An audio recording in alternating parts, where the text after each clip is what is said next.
Well, Peter Dutton and Richard Marles have exchanged barbs over claims RAAF flights were requested for going on golf trips and to the Matildas games during the Women's World Cup. The pair faced off during question time on Monday, with each accusing each other of using the planes for inappropriate reasons.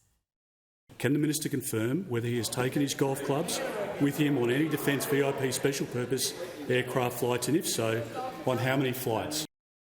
As the now Minister for Defence, my office has logged numerous requests from the Leader of the Opposition about him going on special purpose aircraft, including in the last 6 weeks 2 times at least in writing to go to a game of the Matildas. Joining me now live is the Shadow Foreign Affairs Minister, Simon Birmingham. Thank you for joining us. Do you think both have a case to answer here? Well, I think the government has a clear case in terms of transparency. Let's be clear, the special purpose aircraft are a really important enabler of Australian governments being able to do their job, particularly internationally, and I fully support the use of the SPA fleet for the Prime Minister and ministers to be able to maximise Australia's engagement with and influence around the world.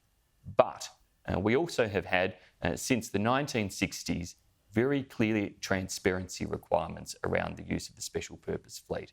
And this government has recently junked those transparency requirements.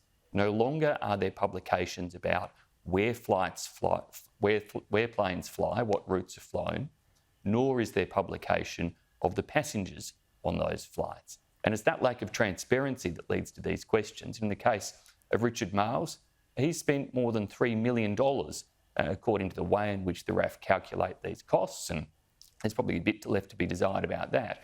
But notably, even in the last quarter, he has flown more domestic flights around Australia in terms of hours on RAAF flights than the Prime Minister has.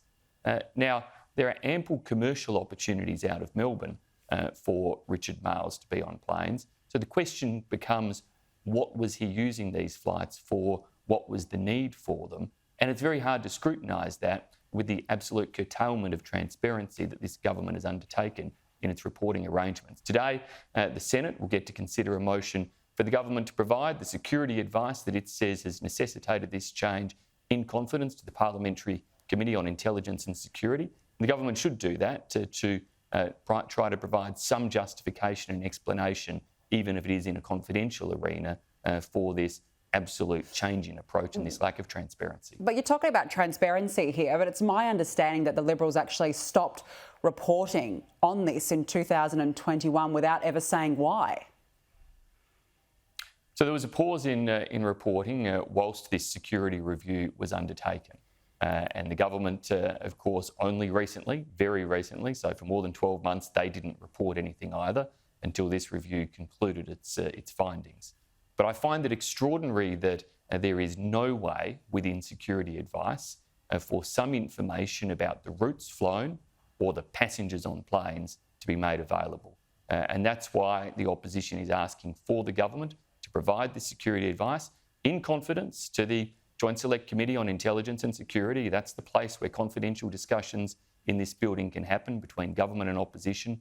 A range of much more sensitive intelligence and security is shared in that committee than this advice is likely to be. So the government should provide it and do it in a way where we can actually scrutinise whether they've taken that advice to an extreme end in terms of dodging transparency around their flights, or whether there is some justification for the actions they've undertaken.